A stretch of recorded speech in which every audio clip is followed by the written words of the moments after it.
And at the end, you want to know about your the number of cycle, or whether it's actually match your physical test for the component level, right? Yes. So based on your experience, what do you think is it? In general, the confidence level for this kind of methodology, particular plastic?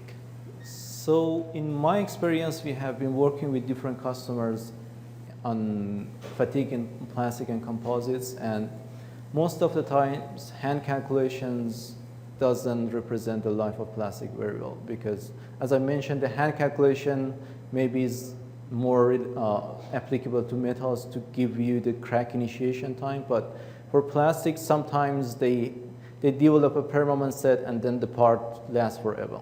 So having a fully coupled FEA and fatigue analysis helps you to better understand the physics of the problem.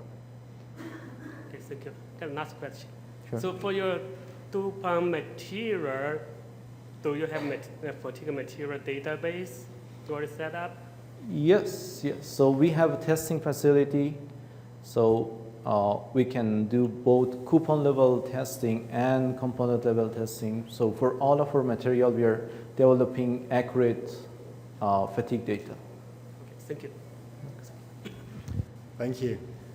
One last question, if that's okay.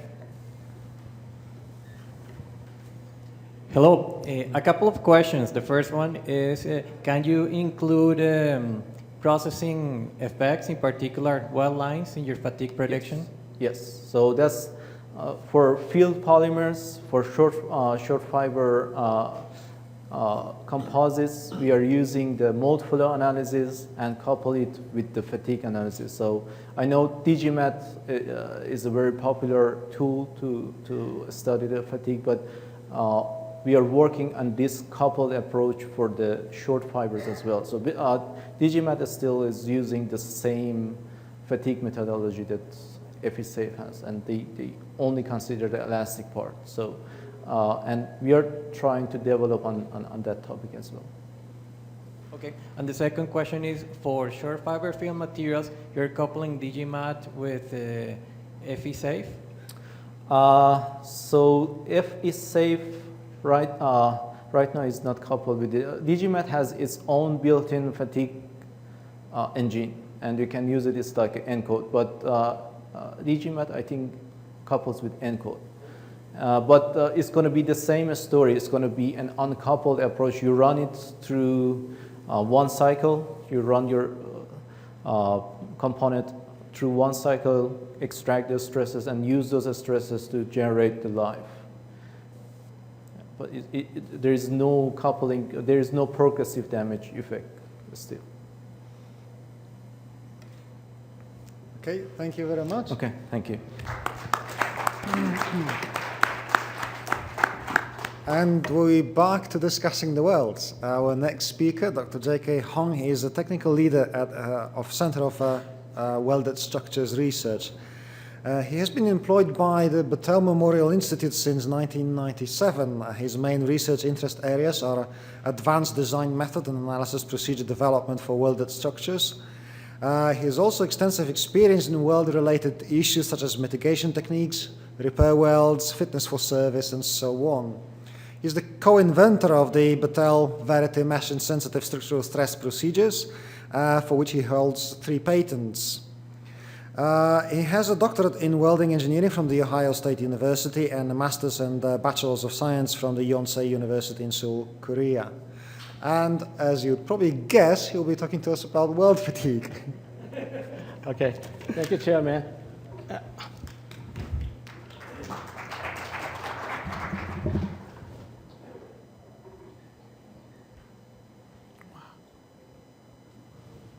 Okay, good afternoon.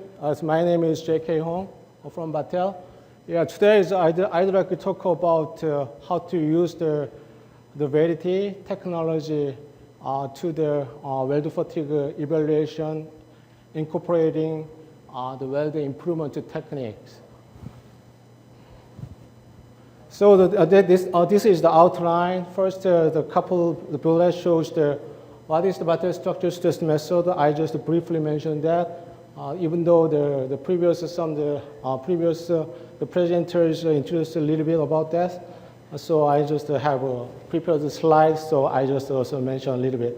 And also, I'm not sure that you are just familiar with the weld improvement technique or not, but anyway, I just want to briefly talk about that. And also, we're going to see some observation of the fatigue improvement techniques. So what's the fatigue characteristics of the data from the weld improvement techniques. So we can see some of the characteristics of the fatigue behavior.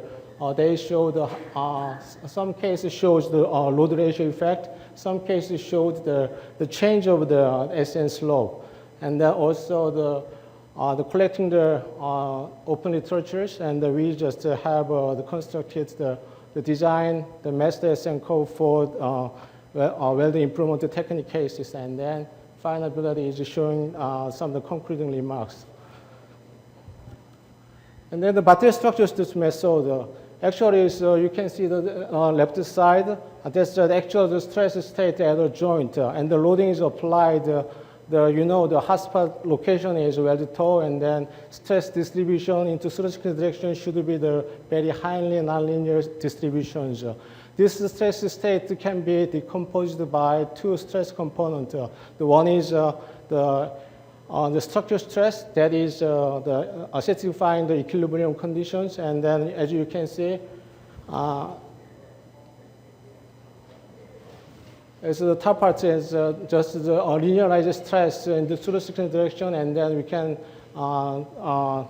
split the membrane component and the bending component. And then the other one is the self-equilibrating, the notch stresses. There's actually showing the characteristics of the notch.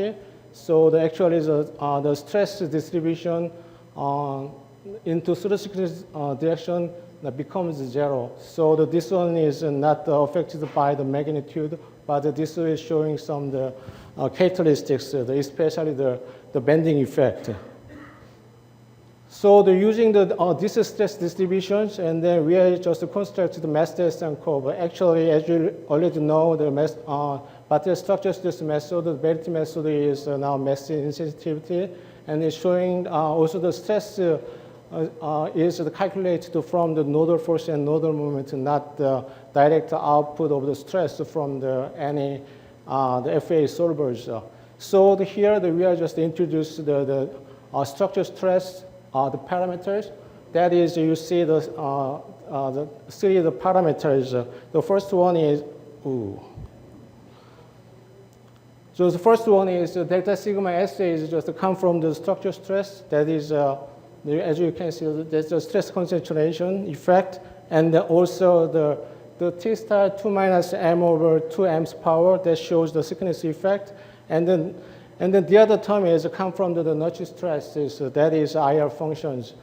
That is depends on the loading modes. Here the R is the membrane the component of structural stress ratio over total structural stress values.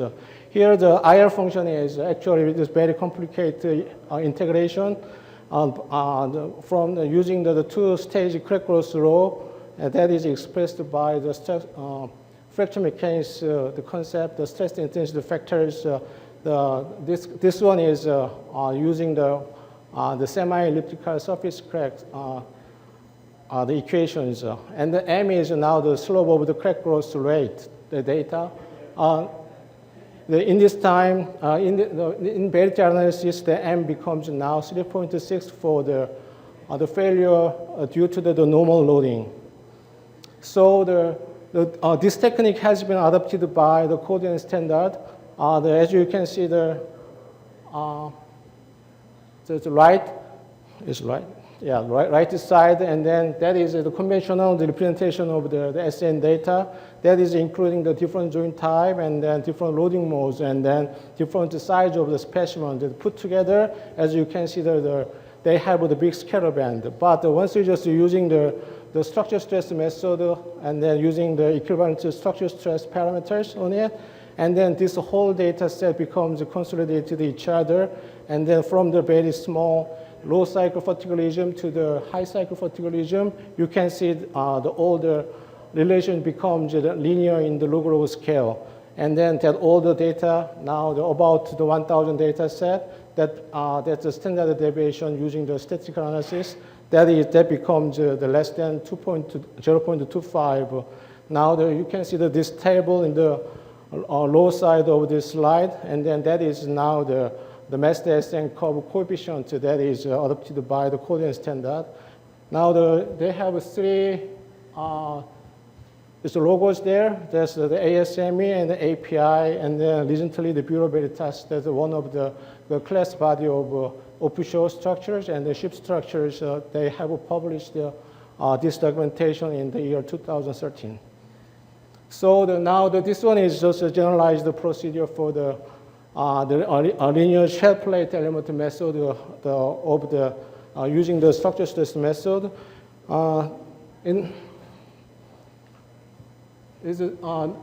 The left side, they have the schematics, and they're showing the welded line.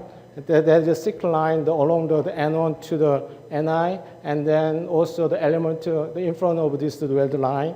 And then that is also you can see they have the local coordinate system, X prime, that is always normal to the welded line, and then Y prime, that is parallel to the welded line. And then construct the equation to solve the structural stresses, and then you can see the left side, they have the simultaneous equations. Actually, it's the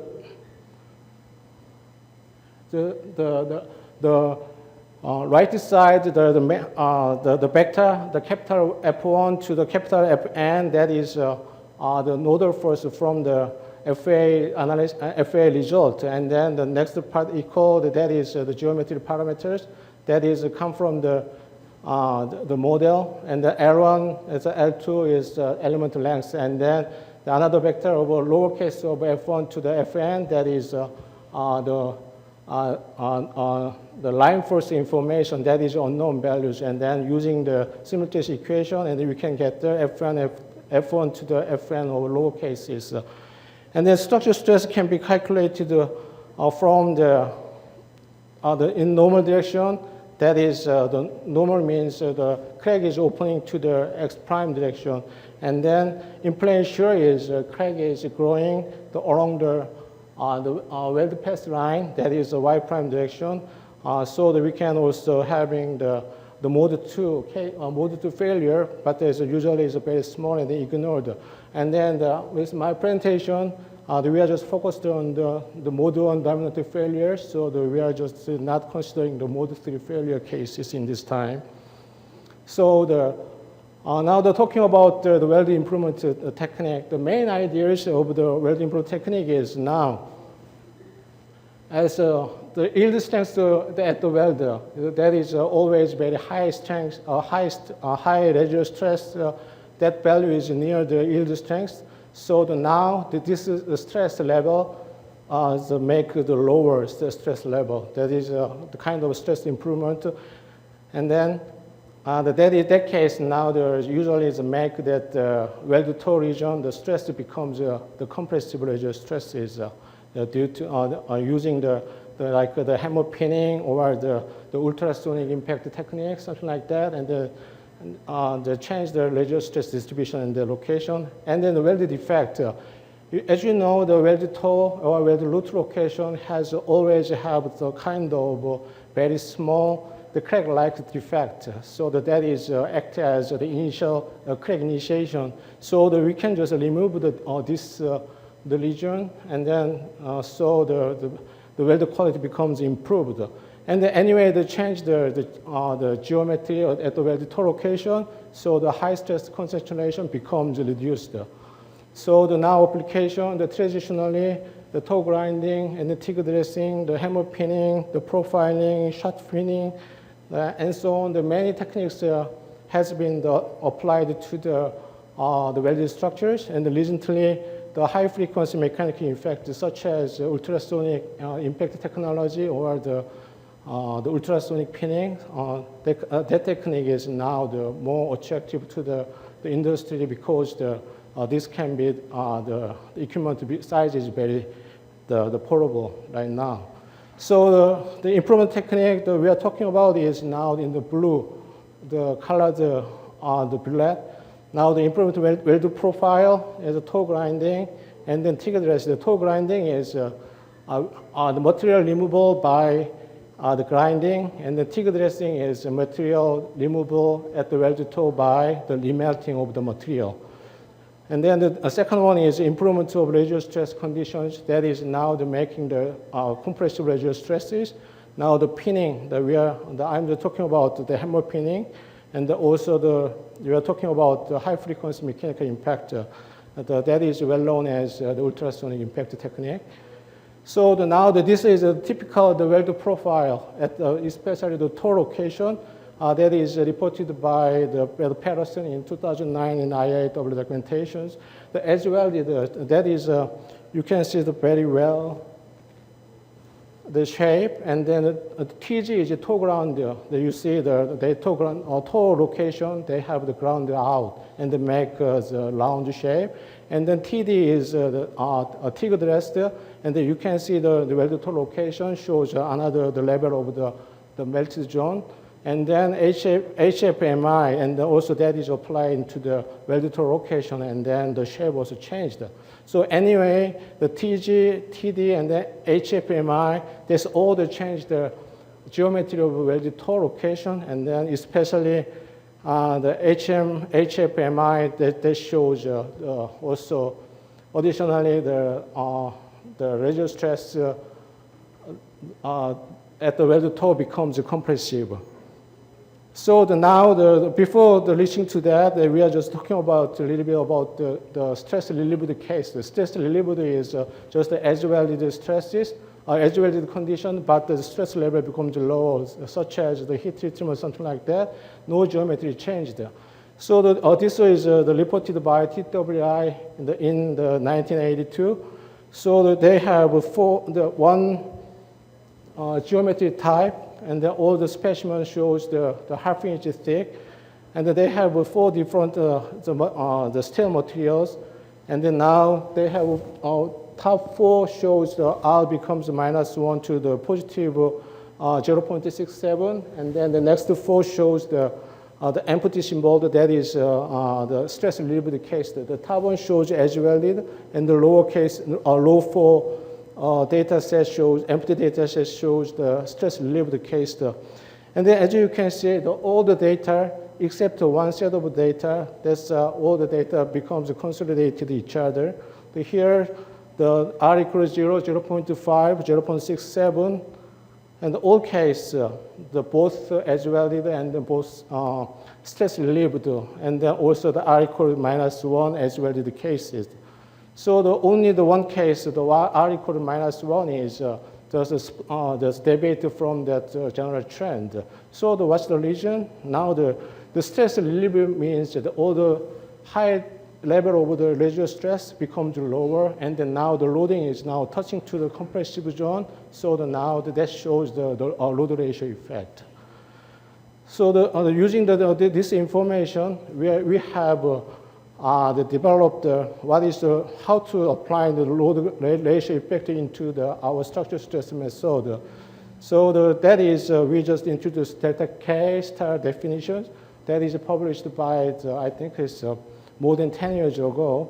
So the delta K plus star is defined as 2 cases. The one is R ratio becomes higher than 0. The other one is R ratio becomes less than 0. So we just apply this information into the 2-stage crack growth model, and then now we just know the R star, that is load ratio effect, that is now for the small crack behavior related. So finally, the equivalent structural stress range incorporates the R, the load ratio effect becomes like this. Here, the R star location, that is now the denominator locations, and also R star can be split out, depends on the R ratio becomes positive or the R ratio becomes negative.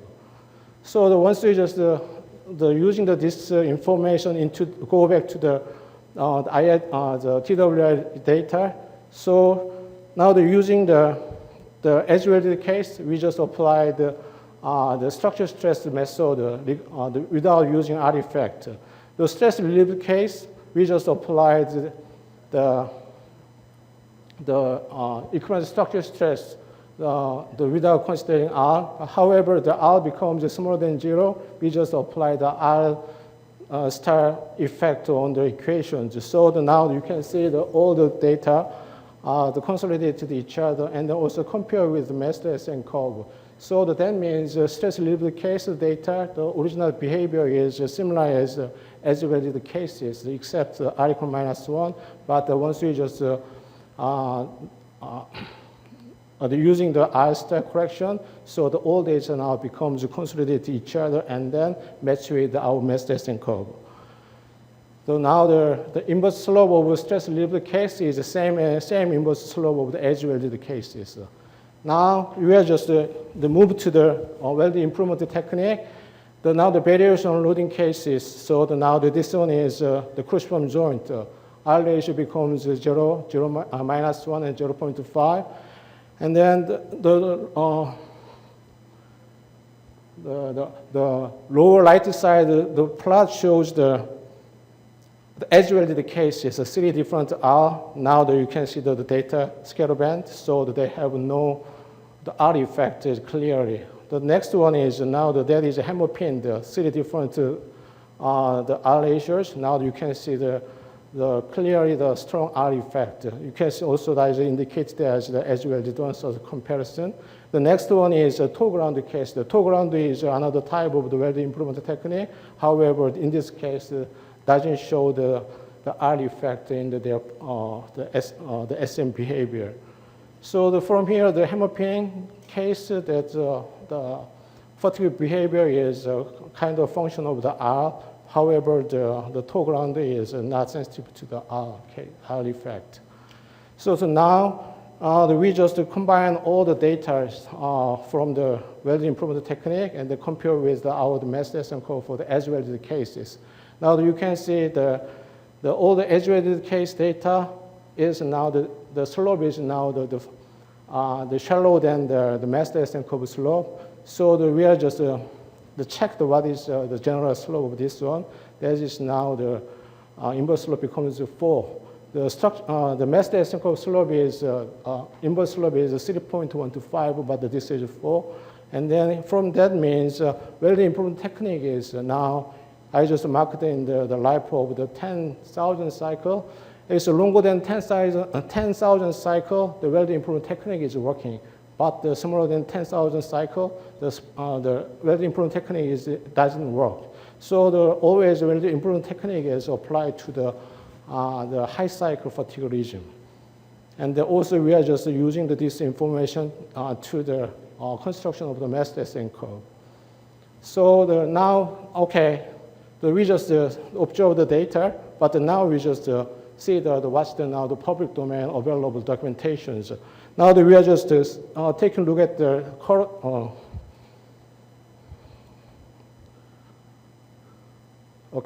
current industry code and standard. I just marked it as red. The inverse slope is still 3. That's the same as the As-Welded cases.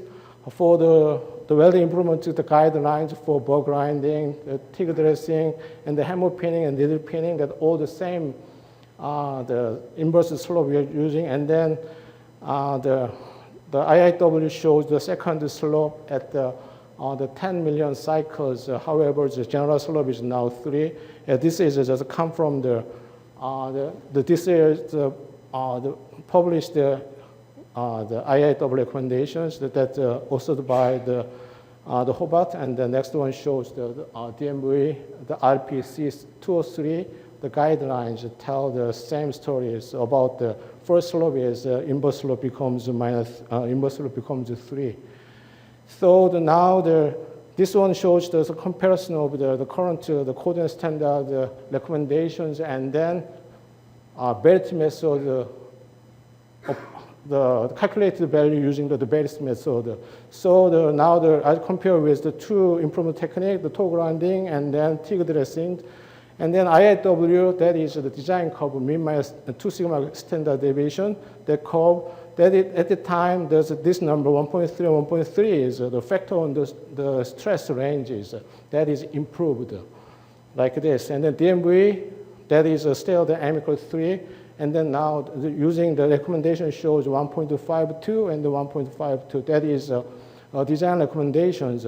But the next law shows the structural stress method and the Battelle method. That is slope is a little bit different, but I just using our existing slope and then calculate how much the fatigue life, how much the technique improved the fatigue life. So the mean curve based and then mean minus 2 sigma standard deviation based. So now the sky blue color shows the 1.38 and 1.41.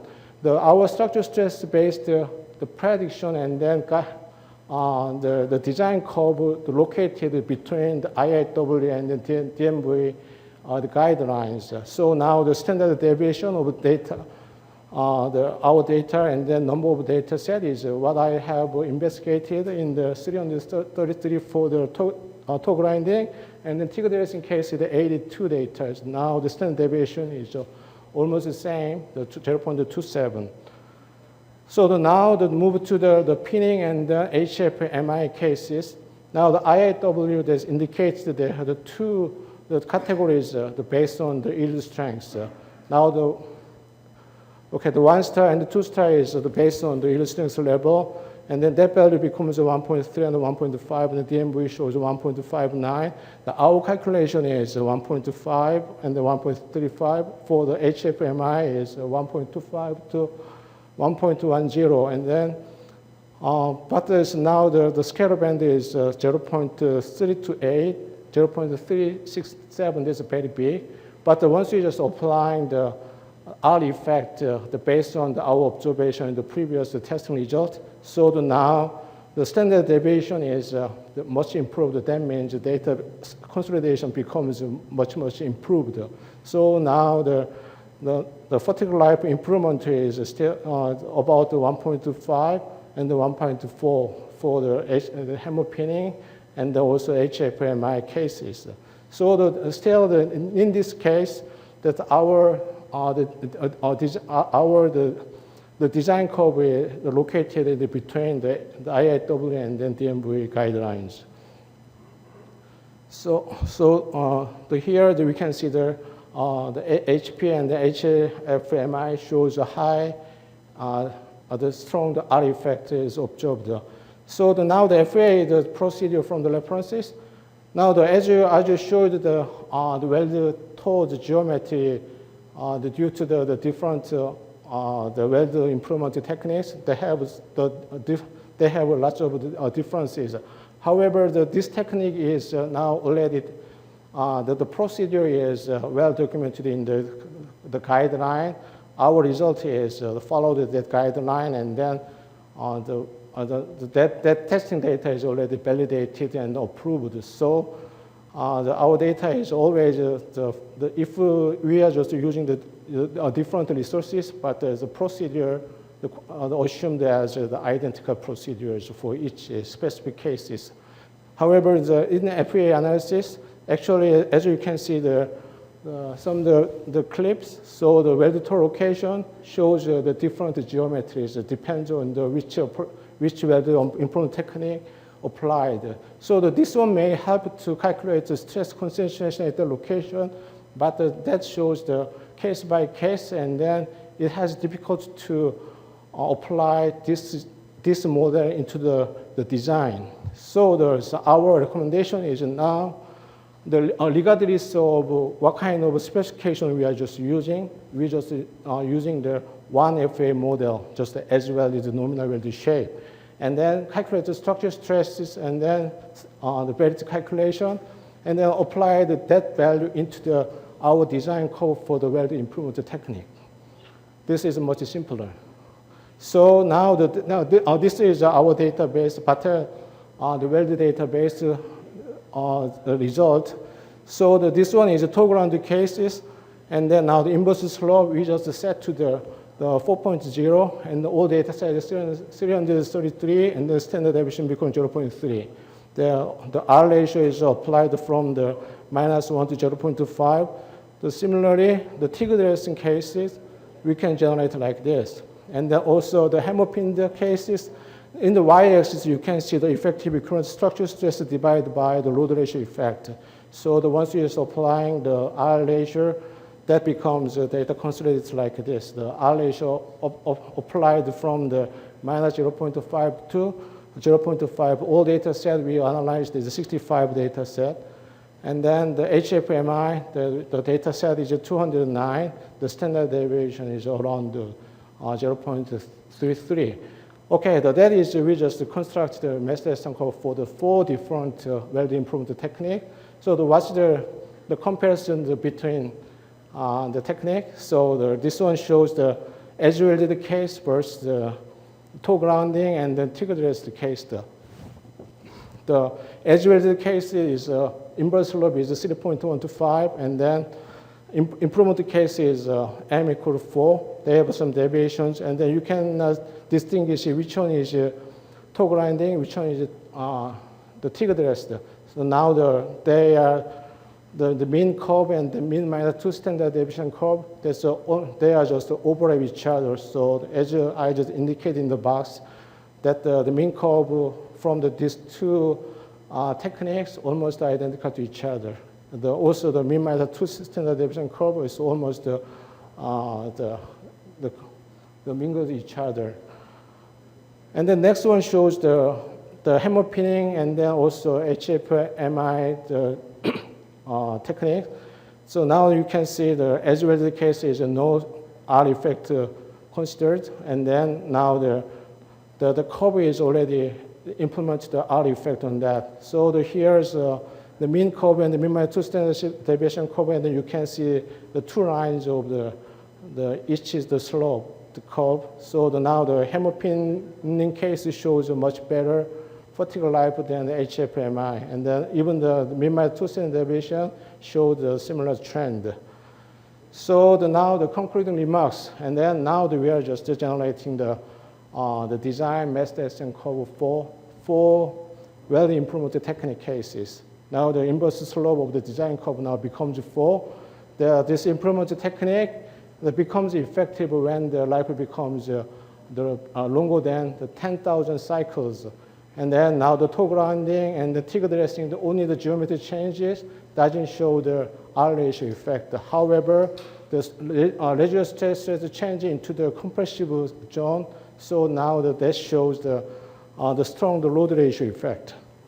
And then also there's a comparison, and then the toe grinding and then TIG dressing, all the fatigue data behavior similar, but the other case, the Peened shows much better stress improvement to fatigue life than the HEMI cases. Okay, so the acknowledgement, this one is supported by the partially part of the Battelle Structural Stress JIP members. I just acknowledge this one. And then if you have any need further information, just contact me. Thank you. Thank you, JK. I have no idea how to use the point. Do we have any questions? Okay, I'll start off then. If I understand you correctly, the mean stress correction or mean stress correction that you have added to the structural stress calculations, that's applicable for welds where the residual stresses were relieved with using whatever method, shot peening or temperature and so on. So can you share your experiences? That we had a presentation just 2 presentations before you showing where you have a pure compressive cycles according to the methodology, assuming as welded condition, you should have the same damage as pure tensile cycles. Can you comment on that? Actually, I just focused on the steel. The aluminum alloy, we have to always take into account the R ratio effect, but the steel, usually we are not considering the R effect. However, the residual stress becomes compressive or the very high mean residual stress case, we have to consider the R ratio effect on that. So the stress reliability case, you have to be very careful because the loading, now the stress level is close to zero. That means that if the R becomes bigger than zero, that is the behavior becomes almost identical with the as-welded case. However, the loading becomes smaller than zero, the R ratio becomes smaller than zero. That means the loading is fluctuating to the compressible zone. That means they have no stress, no crack propagation. That is, we have to convert into the R effect on these calculations. Okay. Yeah. Thank you, JK. Do we have any questions? Okay, before I let you go, I have a few announcements. So the first announcement, there will be my impression of a fairly known poster. We need you to fill out the feedback forms. Second announcement, we need you to fill out the questionnaire forms. If you don't ask any questions, we will have the shortest QA session in the history. So please do use the break, the coffee break, to fill out both those forms. And the third announcement, there is now a cake at the end of the room. That's our 10th anniversary cake. And we would like to invite all of you to join us in the celebration, in a ceremony of cutting the cake. And who knows, if you're lucky, you may actually get a piece. Thank you very much, and we'll see you again in about half an hour. Thank you. If you guys don't ask questions, we're going to start asking you guys questions. Thanks, JK.